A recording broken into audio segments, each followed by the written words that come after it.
کبھی دل میں یہ وہم پیدا ہوتا کہ کہیں بادشاہ کے سپاہیوں نے تو اسے صندوق دریا میں بہاتے نہیں دیکھ لیا۔ وہ سوچتی کہ اگر ایسا ہوا تو سپاہی بچے کو تو قتل کر ہی دیں گے، بلکہ مریم کو بھی نہیں چھوڑیں گے۔ لیکن پھر اس سے اللہ کا وعدہ یاد آیا اور مایوسی کے اندھیروں میں امید کا چراغ جل اٹھا۔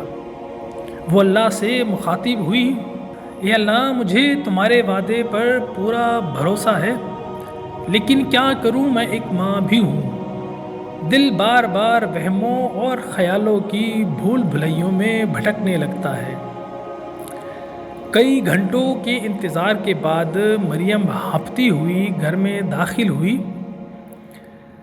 ماں اس کے چہرے پر لکھی تحریر کو پڑھنے کی کوشش کرنے لگی، لیکن اس کی سمجھ میں نہیں آیا۔ مریم نے سرگوشی سے کہا، ماں تیار ہو جاؤ، آپ میرے ساتھ بادشاہ کے محل میں جا رہی ہیں۔ ماں کا دل دہک گیا، کیا بیٹے کو بچانے کی کوشش کرنے کے الزام میں مجھے سزا ملنے والی ہے؟ دراصل یوکبت بادشاہ یا اس کی حکومت سے کسی شخص سے اچھے سلوک کی توقع ہی نہیں رکھتی تھی۔ اپنے مخالفوں کے بچوں ہی کو قتل کرنے کا قانون نہیں بنایا تھا، بلکہ انہوں نے سب مردوں اور عورتوں کو اپنا غلام بنا رکھا تھا اور ان سے پتھر ڈھونے اور عمارتیں بنوانے کا کام لیتے تھے۔ نہیں ماں، دراصل میرا بھائی بادشاہ کے محل میں ہے، مریم نے رازداری سے کہا، اور یہ خبر اور بھی زیادہ پریشان کر دینے والی تھی۔ وہ فوراً بولی، میرا بیٹا بادشاہ کے محل میں؟ یہ کیسے ممکن ہے؟ کیا انہوں نے تمہیں صندوق کو دریا میں ڈالتے دیکھ لیا تھا؟ نہیں ماں، ایسی بات نہیں، میرا بھائی بالکل محفوظ ہے، کسی کو معلوم نہیں کہ وہ تمہارا بیٹا اور میرا بھائی ہے۔ اللہ نے اپنے وعدے کے مطابق میری بھائی کی حفاظت کی ہے۔ یوکبت سے اب مزید صبر نہ ہوا، وہ بولی، بیٹی مجھے پوری بات بتاؤ، مجھ میں اب تو سوال پوچھنے کی ہمت بھی نہیں رہی، ساری بات تفصیل سے بتاؤ۔ مریم نے کہا، ماں، میں نے صندوق کو دریا میں بہایا تو مجھے کسی نے دیکھا نہیں، میں صندوق کو دریا میں ڈال کر چھپ کر دیکھتی رہی، پھر تھوڑے فاصلے سے دریا کے کنارے کنارے چلنے لگی۔ میں نے دیکھا کہ صندوق بادشاہ کی محل کی طرف جا رہا ہے۔ میں بہت پریشان ہوئی، اور جب میں نے صندوق کو محل کے بالکل سامنے کنارے لگتے دیکھا تو ایک طرف چھپ کر کھڑی ہو گئی۔ تھوڑی دیر بعد محل سے سرکاری محافظ آئے اور صندوق کو دریا سے نکال کر محل میں لے گئے۔ میں بھی کنیز کے روپ میں اندر چلی گئی۔ محل میں موجود دوسری کنیزوں نے بتایا کہ محل کی چھت سے ملکہ نے ایک صندوق کو دریا کے کنارے لگتے دیکھا، تو اس کو پانی سے باہر نکالنے کا حکم دیا۔ جب صندوق کو کھولا گیا تو اس میں ایک خوبصورت بچہ تھا۔ بچہ ملکہ کو بہت پسند آیا۔ ملکہ بے اولاد تھی، اس لیے وہ اسے گود لینے کا سوچ رہی تھی۔ کچھ دیر مزید گزری تو یہ خبر مشہور ہوئی کہ بادشاہ نے بچے کو قتل کرنے کا حکم دے دیا ہے۔ یوکبت نے جب یہاں تک سنا تو اس کی آنکھوں میں آنسو بھر آئے، مگر بیٹی نے دلاسا دیا اور کہا، ماں آپ مت روئیں، اللہ نے کرم کیا اور بادشاہ نے اپنا حکم واپس لے لیا۔ ماں کا جواب تھا، وہ کیسے بیٹی، اس سنگ دل میں رحم کیسے آیا؟ دراصل بادشاہ جتنا ظالم ہے، ملکہ اتنی ہی رحم دل۔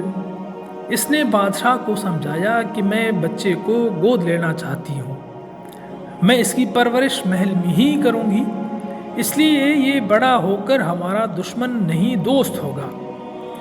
بادشاہ نے پہلے تو انکار کیا، لیکن ملکہ کی ضد کرنے پر بادشاہ نے اس کی اجازت دے دی۔ یوکبت نے اللہ کا شکر ادا کیا وہ اللہ کی قدرت پر حیران ہو رہی تھی کہ اس نے دشمن کے دل میں رحم کیسے پیدا کر دیا۔ اس کا اللہ پر ایمان اور مضبوط ہو گیا۔ وہ سوچ بھی نہیں سکتی تھی کہ اس قدر ظالم شخص کے دل میں بھی کسی کے لیے رحم پیدا ہو سکتا ہے۔ ظاہر ہے ایسا صرف اور صرف اللہ ہی کے منصوبے کے تحت ہو رہا ہے۔ مریم نے مزید بتایا کہ ماں صرف یہی نہیں، معجزہ تو یہ ہوا ہے کہ میرے بھائی نے اچانک رونا شروع کر دیا۔ ماں نے جواب دیا، ظاہر ہے بیٹی اسے بھوک لگی ہوگی، وہ دودھ پینے کے لیے رو رہا ہوگا۔ تو وہ ٹھیک ہے ماں، لیکن آپ کو معلوم ہے بھائی نے کسی کا دودھ نہیں پیا، وہ ابھی تک رو رہا ہے۔ ماں نے جواب دیا، میرا لال ابھی تک رو رہا ہے، کیا اتنے بڑے محل میں دودھ پلانے والی کوئی عورت موجود نہیں؟ یوکبد نے بے چینی سے پوچھا۔ نہیں ماں، محل میں دودھ پلانے والی کئی عورتیں موجود تھیں، ان سب کو بلایا گیا، لیکن بھائی نے کسی کا دودھ نہیں پیا۔ سارے محل میں یہ خبر مشہور ہو گئی ہے کہ ملکہ نے جس بچے کو گود لیا ہے وہ کسی آیا کا دودھ نہیں پیتا۔ پھر میرے دل میں نہ جانے کیا بات آئی، میں نے ایک کنیز سے کہا کہ ایک ایسی عورت کو جانتی ہوں جو اس بچے کو دودھ پلانے میں کامیاب ہو جائے گی۔ وہ کنیز اسی وقت ملکہ کے پاس پہنچی۔ ملکہ کا یہ سننا تھا کہ مجھے بلایا۔ میں نے ملکہ کو یقین دلایا کہ اگر مجھے اجازت دی جائے تو میں ایک ایسی عورت کو یہاں لاؤں گی جس کا دودھ یہ بچہ ضرور پیے گا، اور ماں اب سیدھی تمہارے پاس پہنچی ہوں۔ دیکھو اللہ نے اپنا وعدہ پورا کرنے کا کیسا شاندار انتظام کیا ہے۔ یوکبد سجدے میں گر گئی۔ اللہ نے اس کے بھروسے کا مان رکھ لیا تھا۔ تھوڑی ہی دیر بعد یوکبد بادشاہ کے محل میں تھی۔ اس نے دیکھا کہ اس کا پیارا بچہ بھوک سے رو رہا ہے اور کسی کی گود میں خاموش نہیں ہو رہا۔ کنیزوں کا ایک جمگٹا اس کے ارد گرد کھڑا ہے، لیکن اسے کسی کی گود میں وہ محبت نہیں مل رہی جو اسے چپ کرا دے۔ پھر یوکبد نے اسے ملکہ کی اجازت سے اپنے گود میں لے لیا۔ بچہ خاموش ہو گیا اور دودھ بھی پینے لگا۔ یوں اللہ نے ماں سے اپنا وعدہ پورا کر دکھایا۔ اس کی حفاظت کے لیے دشمن کا محل فراہم کر دیا اور ماں کی ممتا کو ٹھنڈک پہنچانے کے لیے اس کا بچہ اس کی جھولی میں ڈال دیا۔ ناظرین اکرام، ماں کے اس بھروسے کا اللہ نے صرف یہی انعام نہیں دیا بلکہ یہ بچہ بڑا ہو کر اللہ کا بہت بڑا رسول بنا۔ آج ساری دنیا انہیں حضرت موسیٰ علیہ السلام کے نام سے جانتی ہے، اور جس ظالم بادشاہ نے حضرت موسیٰ علیہ السلام کی قوم یعنی بنی اسرائیل کے بیٹے کو قتل کرنے کا حکم اور قانون بنایا تھا، اسی دنیا منفتح فرعون کے نام سے جانتی ہے۔ جس رحم دل اور نیک ملکہ نے انہیں صندوق سے نکالا تھا، ان کا نام حضرت آسیہ رحمۃ اللہ علیہ تھا۔ جس بستی میں حضرت موسیٰ علیہ السلام پیدا ہوئے، اس کا نام جشن تھا۔ یہ بھی اس ماں کی اللہ پر بھروسے کا انعام ہی تھا کہ جب فرعون جیسے ظالم بادشاہ نے موسیٰ علیہ السلام کا مقابلہ کرنے کی جرت کی تو اسے سمندر میں غرق کر دیا اور اس کی لاش کو رہتی دنیا تک عبرت کا نشان بنا دیا۔ یہ فرعون اس منفتح فرعون کا بیٹا تھا جس کے دربار میں حضرت موسیٰ علیہ السلام نے پرورش پائی تھی۔